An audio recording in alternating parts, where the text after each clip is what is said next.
Coming up next on the Jeff Crilley Show, you'll meet an entrepreneur who's determined to change the way companies onboard new employees.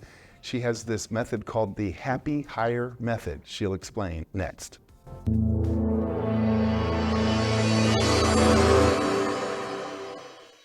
Many are predicting that the worst is yet to come, which is unfortunate, said one person here.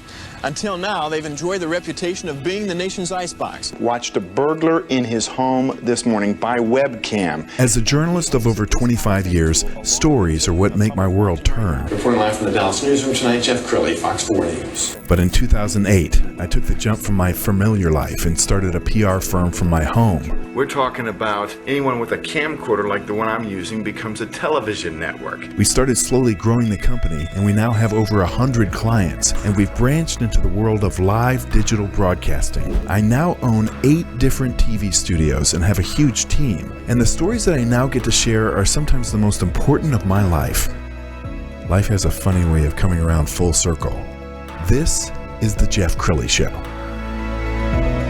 So as you saw there, I had a 25-year news career, Lansing, Omaha, Minneapolis, Dallas. So I got onboarded several times in my life to different companies, and the onboarding process was a little scattered, to be honest. I remember waiting to get business cards at one of my TV stations for at least a year.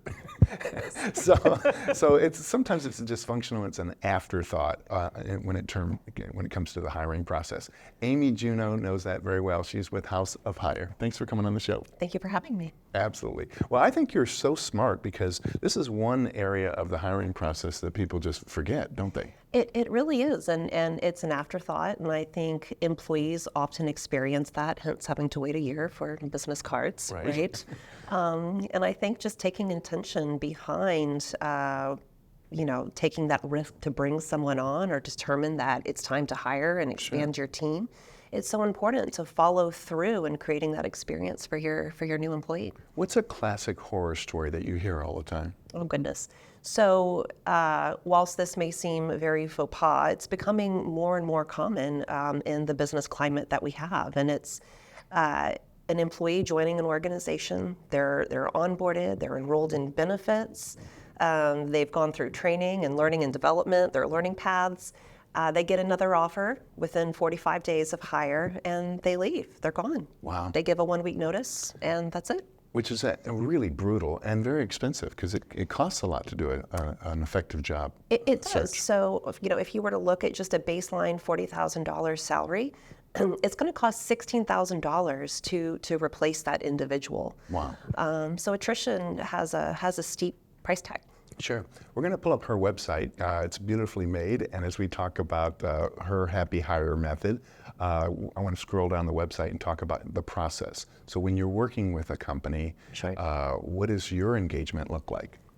So it's really taking the time to listen, understand what their brand is. So really the kind of organizations that the Happy Hire method is going to appeal to are going to be culture first organizations, individuals that really put an emphasis on retention and retaining their staff. And so it's understanding how we can integrate their culture throughout the interviewing process, but it doesn't just stop there. That the interview process isn't just a sales pitch. Right. It's actually an opportunity where someone is going to be integrated into an organization, have a sense of belonging, and as a result, perform at their peak. Sure. We've got some video from our library that we're going to put up, and this is just kind of generic video of people interviewing for jobs. Because you spent a lifetime in recruiting before starting the Happy Hire method. Tell us about your experience placing the right candidate in the right seat on the right bus. Yes, it's so important. Hiring can be a rushed thing. It can be an afterthought. You can be in such a tight spot that you're feeling the pain of needing someone to join your organization, and you just don't want to take the time to find that right fit.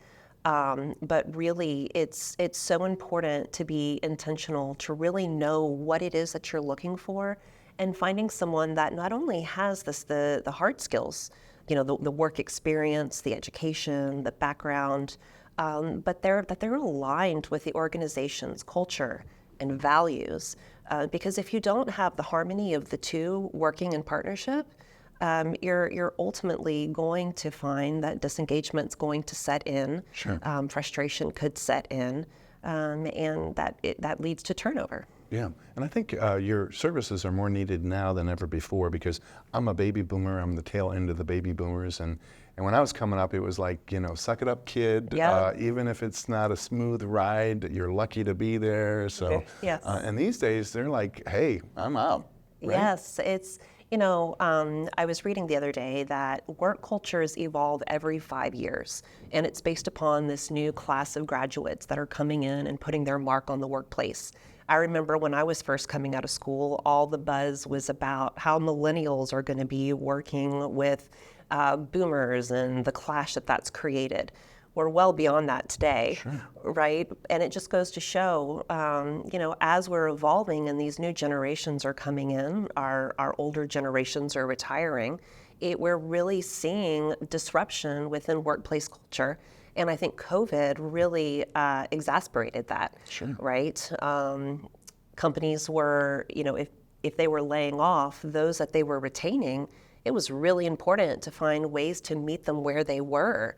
And organizations that value retention and tenure, and that the profits lie within that retention, it's just so important to find a way to create purpose and meaning within work with how we're evolving. Sure. She's a very active blogger. I went on the blog page of her website. Let's go ahead and pull that up and scroll down the blog page. Something that jumped out as I was looking at this is you've written a lot about AI recently. Yes. Tell us about how AI is impacting companies. So I like to think of it as they're helpers for us. I'm not afraid of AI. I think it's the opportunity for us to be able to optimize business.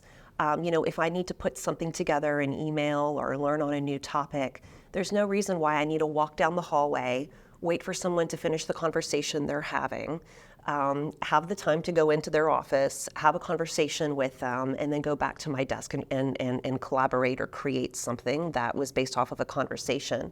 When I can go to a computer, I can type in a couple of topics that are going to generate this shell that I in turn have now saved myself at least 40 minutes. Yes. Right? And so it allows us to be more efficient, more mindful, and really more present with what it is that we're doing.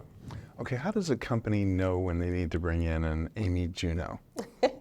I think any organization that wants to put an emphasis on culture, maybe their culture is lacking, maybe it's very strong, but they're seeing that there is some turnover or attrition. They're finding that there's a disconnect, that employees are showing up bright-eyed and bushy-tailed on their first day, and then you see that decline, and you can see it on people's faces, right? And so for organizations that are really wanting to create experiences for their employees that are going to be what I would call early onset employee engagement, really focusing in on creating an experience that has their buy-in, that creates these emotional experiences that can be completely agnostic, right? Regardless of their role that they're stepping into, and help them fuel retention. Yes. We're almost out of time, Amy. So final thoughts. What would you like to leave people with?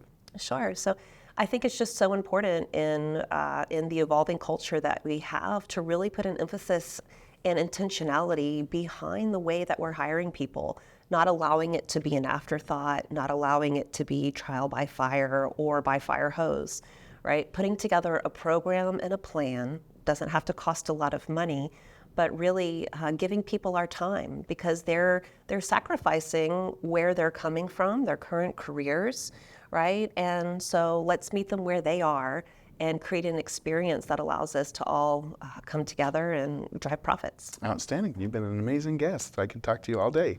We're going to end with her website, which is houseofhire.com. The great Amy Juneau. Thanks for coming on the show.